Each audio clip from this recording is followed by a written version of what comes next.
Bom dia, meus queridos. Dando continuidade ao assunto de história, o capítulo 6, ainda sobre o Brasil República Nova, a Era Vargas. Na aula passada a gente falou um pouco sobre a Revolução de 1930, que levou Getúlio ao poder, e sobre o governo provisório. Agora daremos continuidade sobre o governo constitucional e o Estado Novo. O governo constitucional foi um período que durou de 1934 a 1937.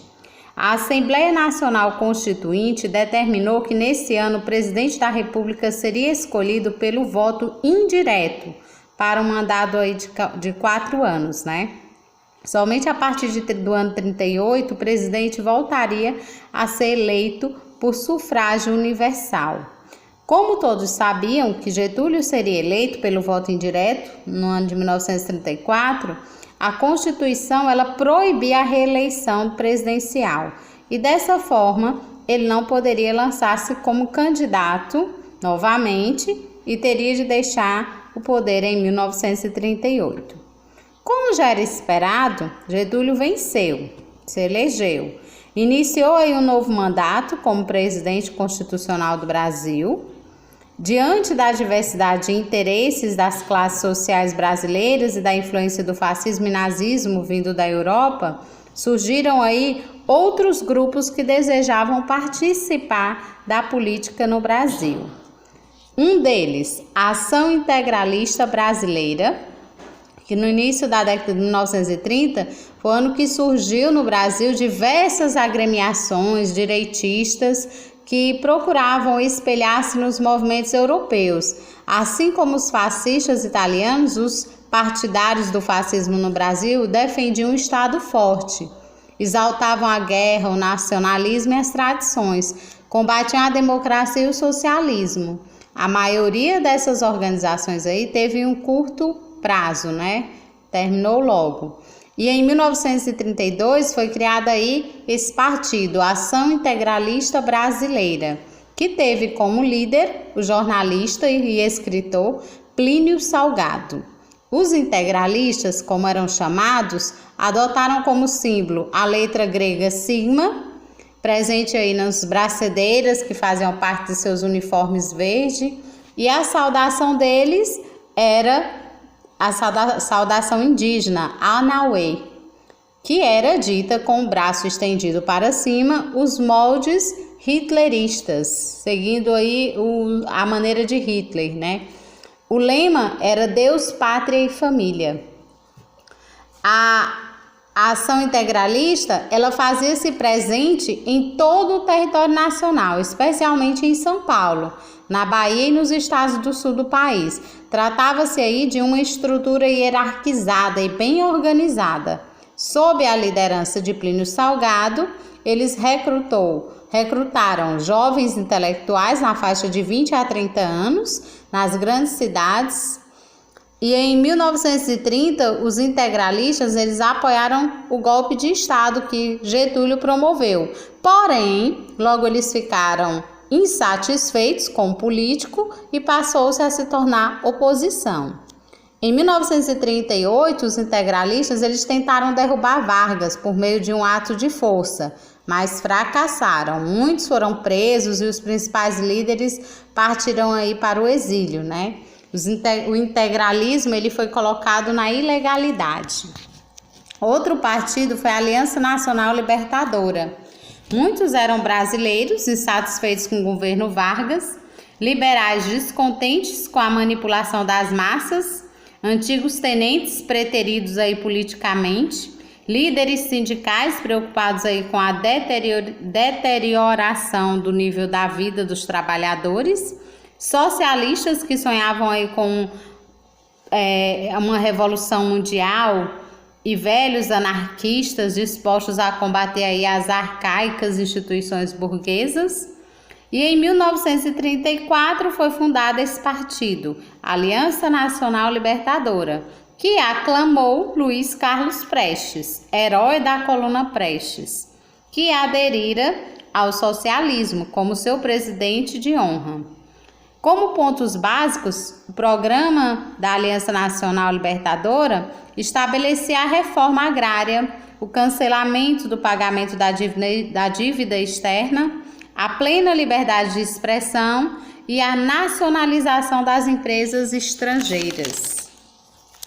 Os planos deles passaram a ser bastante temidos pelas classes médias e altas, que não queriam perder seus bens, né? E pelos defensores do capitalismo, diante do crescimento do grupo, Vargas mandou fechar sua sede. A reação não tardou. Em novembro de 1935, teve início aí a intentona. O que é intentona? É um plano insensato, ataque imprevisto e imprudente, dessa forma aí pejorativa ao governo federal, né? Denominou o movimento armado, liderado aí por Prestes, comunista, que desejava aí a tomada do poder. Ocorreram rebeliões socialistas em Natal, Recife e Rio de Janeiro, porém esse movimento ele não durou mais que poucas horas. Seus líderes foram presos e a repressão foi violenta, com torturas, deportações e até mesmo desaparecimento de pessoas. Luiz Carlos Prestes, ele casou-se com Olga.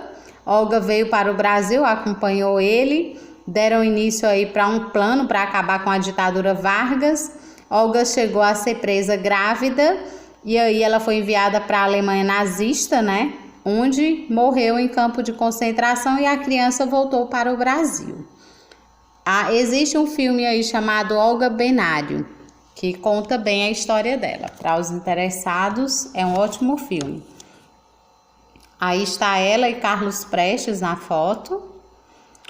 Plano Cohen. O que foi o Plano Cohen? De acordo com a Constituição de 1934, em 1938 deveria ser realizada eleições presidenciais e candidatos não faltavam.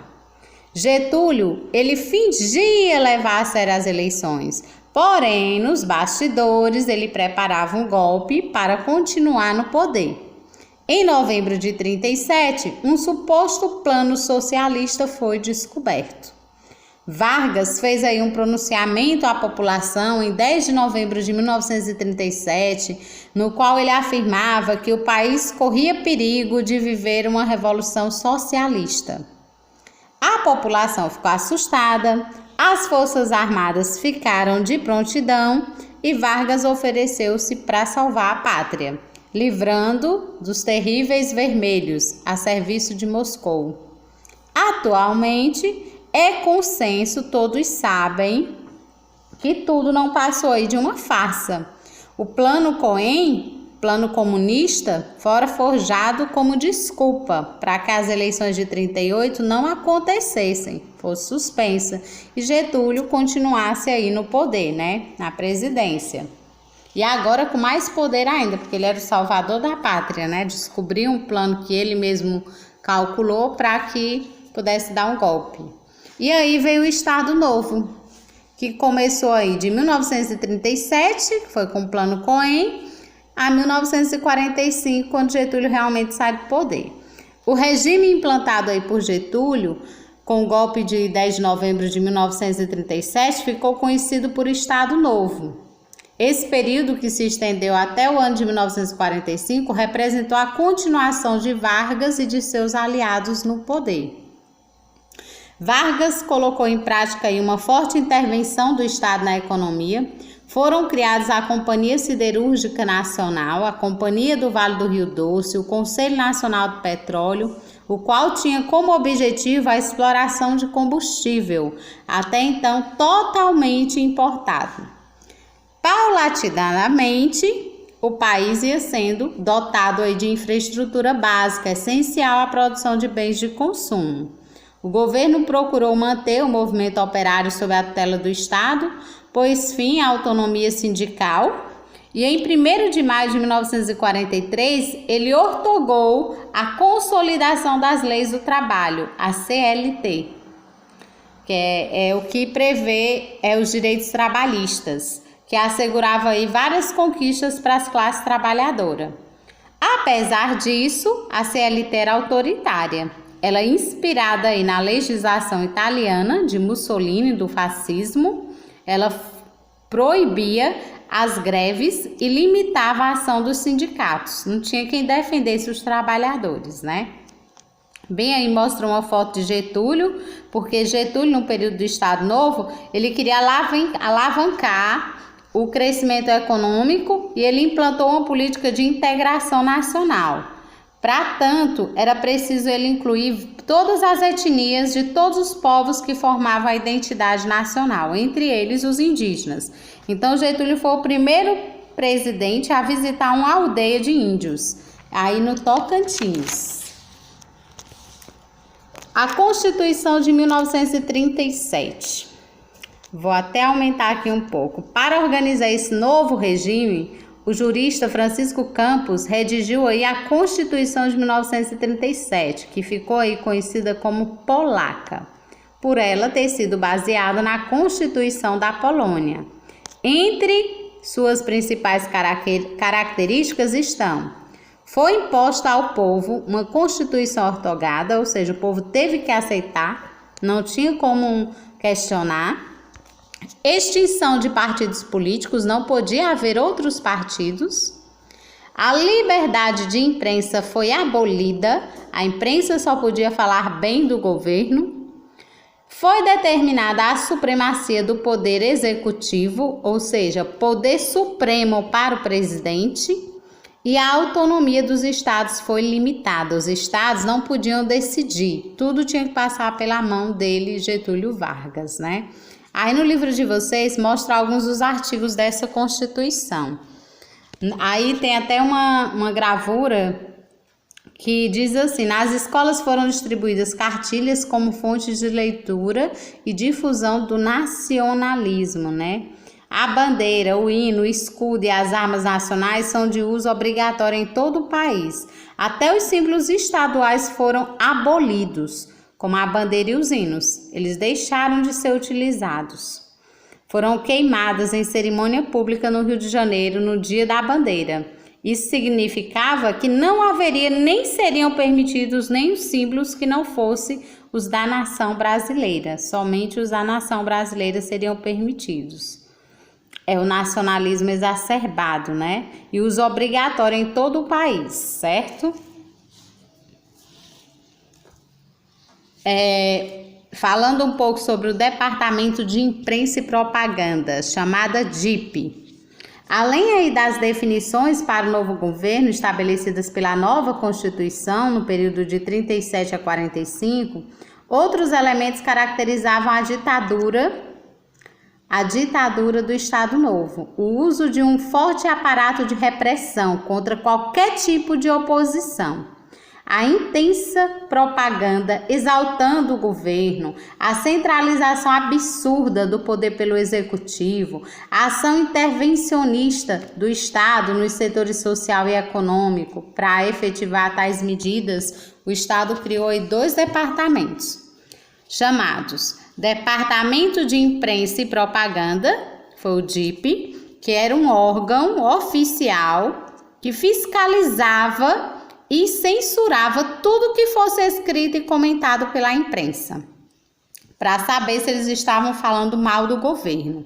E além de ser responsável pela divulgação de uma imagem positiva do presidente, além deles não poderem falar mal, porque seria tudo fiscalizado, eles tinham a obrigação de falar bem do governo. A imprensa, né? E outro departamento foi o Departamento Administrativo do Serviço Público, o DASP. Órgão aí que tinha como objetivo aprofundar a reforma administrativa, que era destinada a organizar e racionalizar o serviço público no país. Como o rádio era o principal meio de comunicação de massa no Brasil, não existia televisão na época, o governo de Getúlio criou aí um programa chamado Hora do Brasil. O programa tinha o objetivo de divulgar tudo que o governo fizesse e difundir o nacionalismo, né, que era aquele amor à pátria exacerbado, e ganhar apoio também popular. O programa foi ao ar em 1938 E era possível escutar políticos como Oswaldo Aranha, cantores populares como a cantora Idalva de Oliveira, a banda aí também de batucada, todos na rádio. Com o passar do tempo, o nome do programa se tornou Voz do Brasil e ele existe até os dias atuais. Brasil na Segunda Guerra Mundial. Com a eclosão da Segunda Guerra Mundial, que foi de 1939 a 1945, Getúlio Vargas adotou uma postura ambígua, ou seja, dois tipos de postura. Ele mantinha um governo autoritário, como os regimes fascistas, e para muitos pesquisadores simpatizava com o fascismo.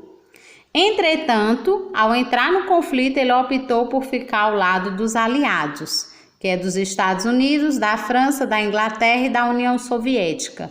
Ou seja, ele parecia se dar bem com o fascismo, ele gostava dos ideais fascistas de Mussolini na Itália, mas durante a Segunda Guerra ele ficou do outro lado, contra a Itália, né? A Itália e a Alemanha. Em fevereiro de 1942, os alemães iniciaram aí uma campanha submarina no Atlântico, cujo objetivo era afundar os navios que levavam produtos para os aliados na Europa. E essa campanha levou ao afundamento de navios comerciais brasileiros. E aí isso ajudou a Getúlio a aderir ao Partido dos Aliados, né? Estados Unidos, França, Inglaterra e União Soviética.